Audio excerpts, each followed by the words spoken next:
især her sådan, i løbet af ens teenager-periode, så prøver man sådan at eksperimentere lidt, og sådan prøve at finde, om det egentlig er en selv. Ja. Og så prøver man ting og sager, og så når man for eksempel når man er sammen med folk, så forventes der meget af en, fordi at de er helt anderledes end en selv.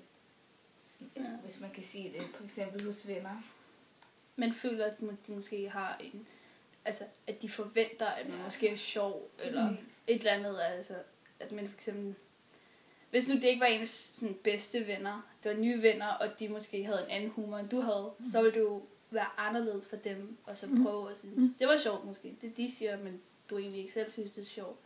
Det kan være fra tøjstil til attitude til... Men hvad så, det lyder lidt som om, at I tænker, nu prøver I sådan nogle forskellige personer af, og I gør det hele for at lede efter den I virkelig er. Hvad nu hvis jeg så siger, jamen, sådan tror jeg egentlig ikke det er. Jeg tror godt, man kan være forskellige personer, både i løbet af sit liv, men også på én gang. Det tror jeg også. Men jeg tror, at det kommer til at... Fortæl lidt om de forskellige personer, I så er nu. Altså lige nu, så er man jo, når man er hjemme. Ja, hvordan er man det? Altså, så er man sådan flittig, eller hvad man kan sige. Altså, sådan siger jeg, man gør jo sit bedste for ens forældre, og så stolte af en og sådan. Men de går jo hyper, når vi er sammen afsted, så vi er meget, alt er bare sjovt, og du er derhjemme som sådan lidt mere stille og rolig. Ja, okay. Sådan, ja.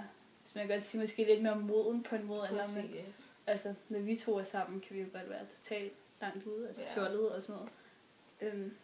Ja, det er også igen det der med forventninger, fordi man ved, at ens forældre forventer jo af en, at man er sådan god i skolen, og man ikke laver ballade og sådan noget.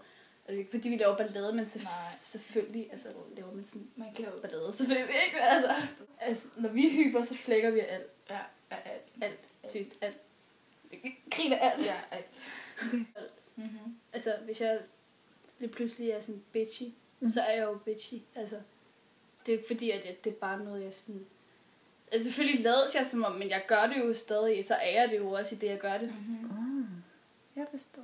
Så, men stadig, så er det jo ikke den, man sådan er normal. Altså, det er jo ikke sådan, jeg er normal, vel? Men det, jeg gør det, så er jeg det jo. Ja. Så det er en af lunaerne. Præcis. Ja. Du tilpasser dig hele tiden til, hvem du er sammen med. Så det kan I? I kan tilpasse jer? Ja.